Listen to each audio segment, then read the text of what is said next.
E aí, meu povo, tudo bem? Boa noite. Aqui a gente vai entrar no conteúdo novo, né, que é o subdesenvolvimento, certo? Da página 88 do livro de vocês. Isso aqui é uma versão PDF do livro que depois eu mando para vocês. Alguns alunos já devem ter, outros não. Bom, gente, quando a gente fala em subdesenvolvimento, a gente fala principalmente da qualidade de vida de um país, da economia, de como aquele país anda. Mas é um termo já em desuso em muitos livros, né, em muitos estudos, porque ele é um termo que generaliza, né? Então a gente tem que ter cuidado, né? Muitos utilizam em vias de desenvolvimento, em processo de desenvolvimento econômico, em crescimento econômico, em crescimento da qualidade de vida, melhoria de vida, em vias de desenvolvimento, países emergentes, né? E uma série de outras formas de você chamar. Galera, observem esse bolo, né? Observem aqui que grande parte dele está distribuído com países desenvolvidos, né? Como o Reino Unido, como os Estados Unidos, o Japão, o bloco econômico da União Europeia, né? Liderado pela Alemanha, a França. Também temos aqui Itália e Canadá. Exemplos, né? Observem como esses países detêm de grande parte, né, desse bolo, enquanto que apenas uma única fatia é distribuída entre vários países aqui considerados como subdesenvolvidos, mas a gente pode subdividi-los em vários modelos, né, em vários exemplos. Né? Você vai ter países, por exemplo, emergentes, como o caso do Brasil aqui, ó, né? O Chile, certo? Entre outros, o México. E países, e os países emergentes seriam aqueles países subdesenvolvidos que têm certo nível tecnológico de indústria. Temos também países paupérrimos, né, que dependem da economia agrária, né, de extração, certo? Agroexportadores, no caso. Aí você tem uma infinidade de países tidos como subdesenvolvidos, certo? Para a gente iniciar aí essa breve aula, ok? Que é sendo uma charge aqui, mostrando a igualdade de distribuição de riquezas, né? Bom, vamos aqui, capitalismo, desigualdade e exclusão. Gente, a gente sabe, né, a gente já falou quando conversamos sobre globalização e capitalismo, e até sobre comércio exterior. A gente vê como é desigual o comércio entre os países, né? Que nem todos os países lucram da mesma maneira. Aqueles países que produzem mais tecnologia, né? Que tem um maior, os produtos eles têm um maior valor agregado, então eles vão ganhar na competição no comércio, né? Os blocos econômicos mais poderosos, como a União Europeia, eles vão liderar na questão do comércio mundial. A globalização ela vai gerar, gente, sendo assim, um aumento das desigualdades. Porque essa riqueza ela é concentrada, né, entre países ricos. Ou seja, né, a minoria dos países, a grande maioria desses países são classificados como abaixo desse nível de desenvolvimento econômico, de qualidade de vida, certo? E a pobreza ela vai ser uma grande consequência, né, gente, de toda essa desigualdade, que aqui a gente tem uma pequena definição, né, que a pobreza pode ser considerada como a não satisfação de necessidades básicas. E aí, em termos de alimentação, de saúde, de educação, de habitação, certo? A gente vê aqui, ó, duas classificações da linha de pobreza, gente, que elas são dadas pelo Banco Mundial, né? Que é um banco, como a gente já discutiu, que ele surgiu, né, principalmente depois da Segunda Guerra Mundial para fazer o quê? Empréstimos aos países aliados dos Estados Unidos, né? O Brasil já se remeteu muito ao Banco Mundial. Muitos países pobres se remetem ao Banco Mundial. E nesses trabalhos, né, nesses contatos desses bancos credores, né, desses bancos que fazem esses empréstimos a juros altíssimos a esses países subdesenvolvidos, esses bancos eles vão definir linha de pobreza em duas maneiras: o limite da pobreza e o limite da pobreza extrema. Esse limite da pobreza seria o que, galera? A faixa em que se encontram as pessoas que recebem até 3,1 dólares por dia, uma renda considerada suficiente para satisfazer as necessidades mínimas dos moradores de um domicílio. É você viver, gente, trabalhar só para comer, só para sobreviver. Já o limite de pobreza extrema é aquela que você recebe em torno de 1,9 dólar por dia, que é apenas necessário para tu comprar os alimentos, para tu repor teu gasto energético, que ainda é mais abaixo do limite da pobreza. É você para sobreviver mesmo, para você se manter em pé. Aqui é um retrato, né, da desigualdade, galera, em Mumbai, na Índia, 2014. Uma foto aqui mostrando o descaso. Mumbai é uma das cidades globais, né, mundiais. Inclusive, no segundo ano a gente discutiu sobre as cidades globais, né, certo? É muito comum também aqui no nosso país. Que é o retrato, né, gente, da desigualdade nas grandes cidades. Aqui, gente, a gente tem um mapa mundi mostrando, né, as regiões do mundo. As pessoas vivendo com menos de 1,9 dólar por dia, gente. Aí, no caso, é a linha da extrema pobreza, né? Observem. Aqui, vamos pegar logo o extremo, tá? Ó, de 96 para 2012. Em 96, a África subsaariana, que é essa região aqui, galera, ó, grande parte do continente africano, ou seja, debaixo do Saara, subsaariana, em 96, eram 58% da população dessa região vivendo com menos de 1,9 dólar por dia. Em 2012, esse número diminuiu para 43%. Certo? Deu uma diminuída, porém, gente, estamos muito longe do necessário. Esses dados são de 2015, certo? Do Banco Mundial. Outras regiões que... Olha, observe que em todos, de 96 para 2012, você teve queda, tanto na América Latina, né? Aqui, cadê? E Caribe, ó, que eram 14%, baixou para 6%, né? Sul da Ásia, aqui que pega a Índia, Paquistão, de 43% desceu para 19%.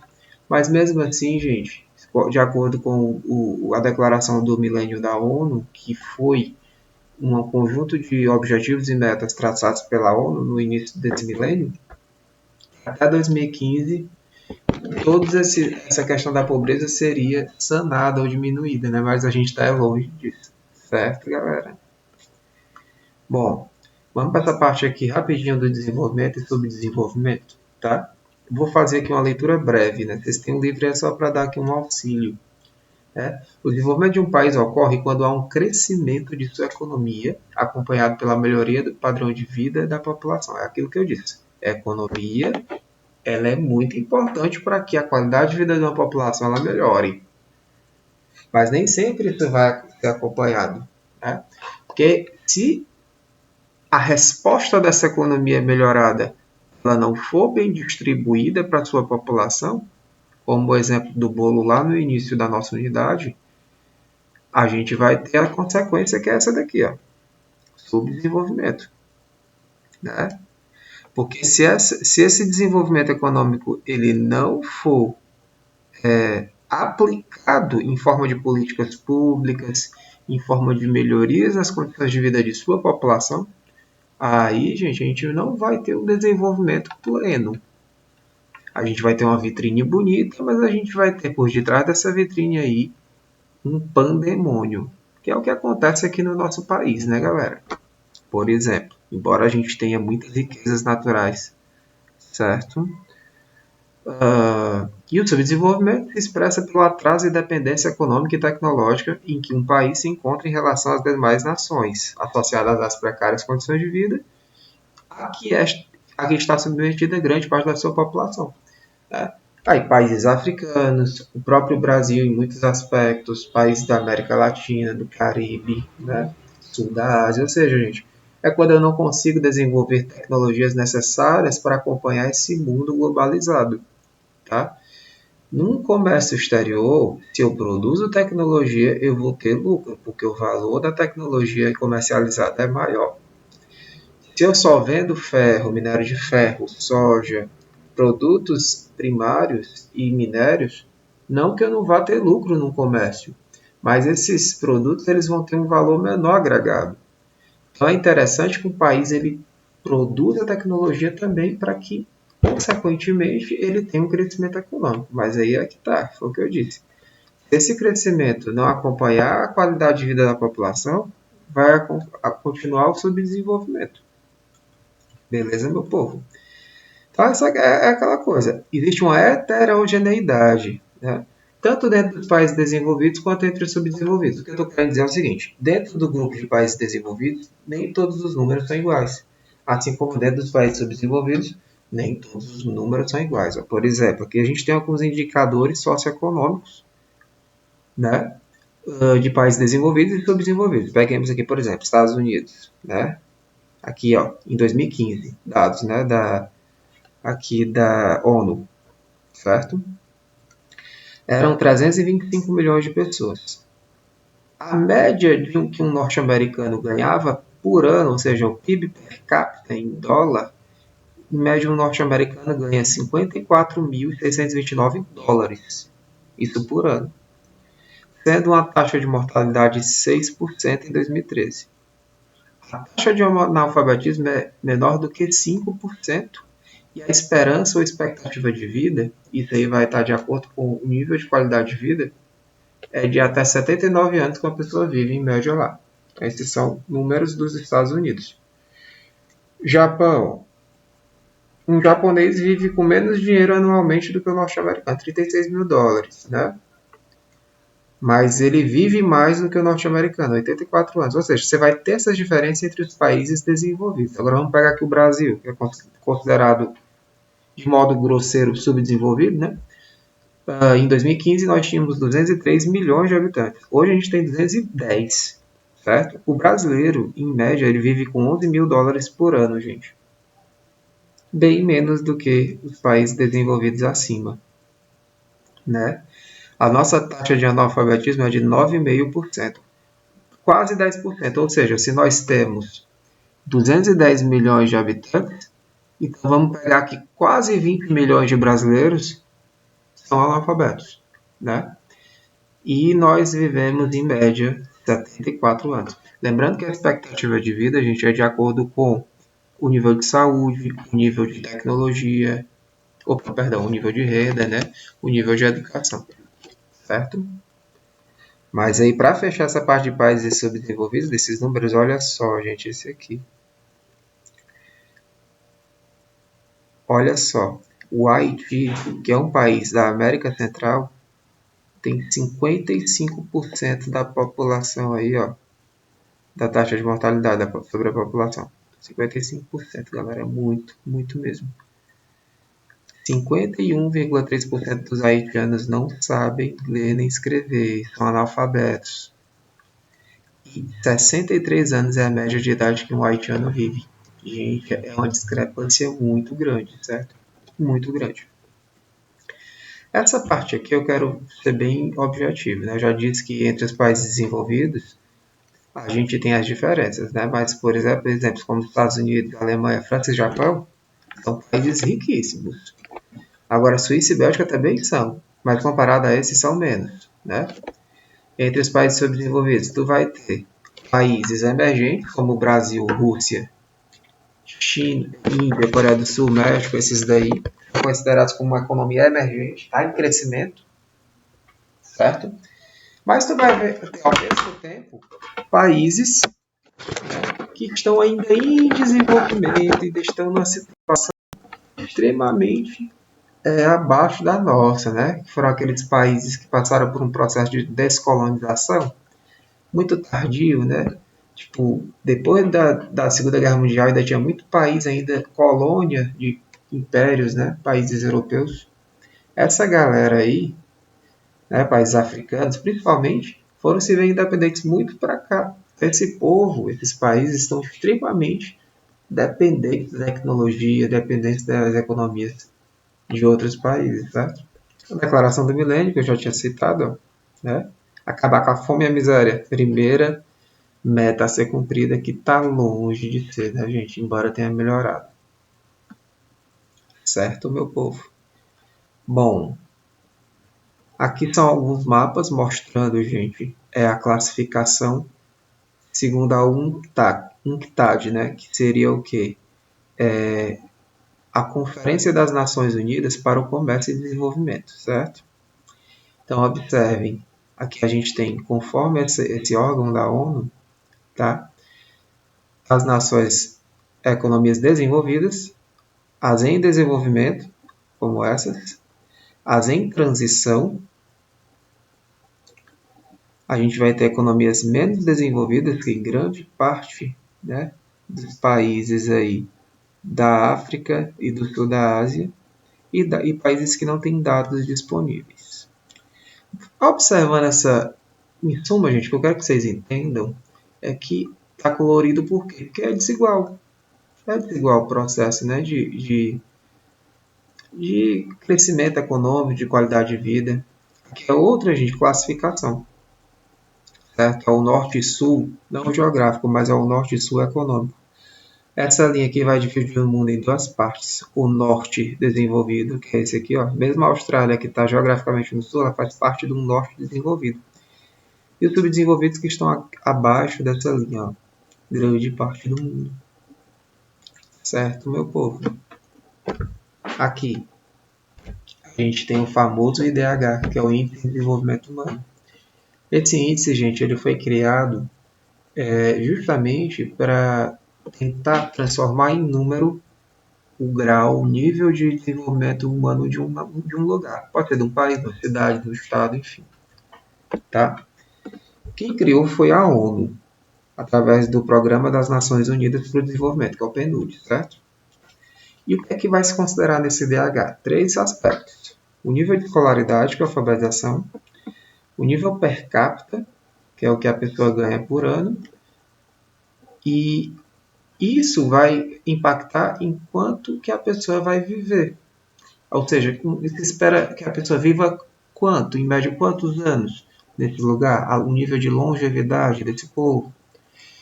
Então, suponhamos, se essa população tem uma renda boa e uma alfabetização, por consequência, boa, ela tem tudo para viver mais. Óbvio que vários fatores vão fazer com que isso não seja uma regra, né? Mas pelo menos em tese isso pode se aplicar. Bom, só que, embora o IDH ele ajude a gente a perceber essas diferenças de desenvolvimento entre os países do mundo, né, gente? A gente tem que ter cuidado em analisar os dados. Porque, por exemplo, o Brasil ele tem um IDH de 0,7, né? 0,755, que segundo a ONU é um IDH alto. Ou seja, eu vou explicar. Entre 0 e 1 nós temos 0,1, 0,2, 0,3 até chegar a 0,99. Quanto mais próximo de 1, melhor o IDH. Ou seja, 0,7 está mais perto de 1. Quanto mais longe de 1, pior o IDH. Ou seja, 0,3, como muitos países da África. Tá? Então, ó, vou mostrar aqui para vocês o IDH. O Sudão tem 0,4, ou seja, em tese seria um IDH médio, mas não, é baixo, que está mais longe de 1. A Noruega tem 0,4 de IDH, ou seja, está mais próximo de 1. O Brasil tem 0,755.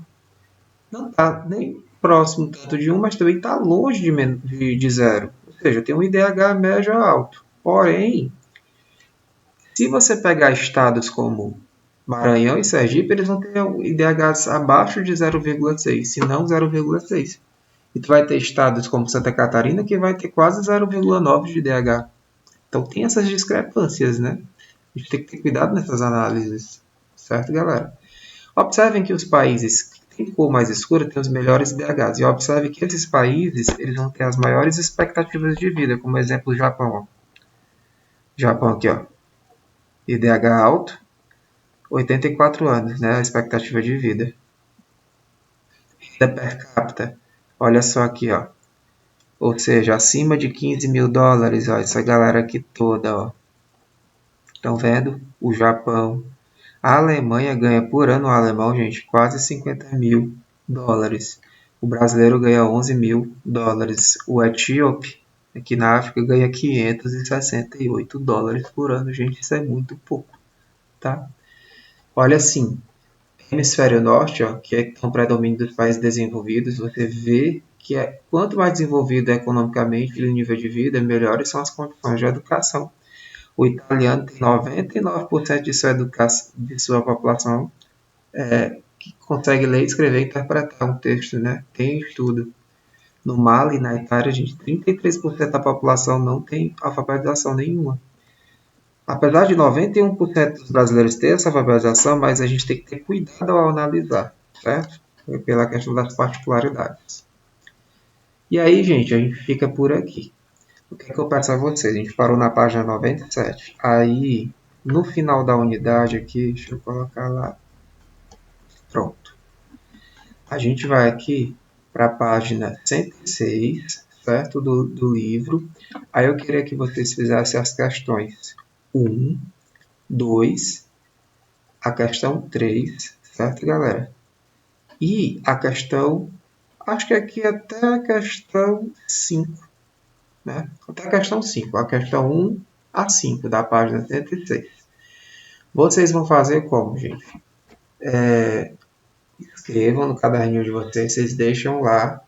Eu vou colocar lá no Google Classroom para vocês mandarem as fotos para mim. Eu vou explicar bem direitinho lá, tá? Então, bons estudos. Valeu!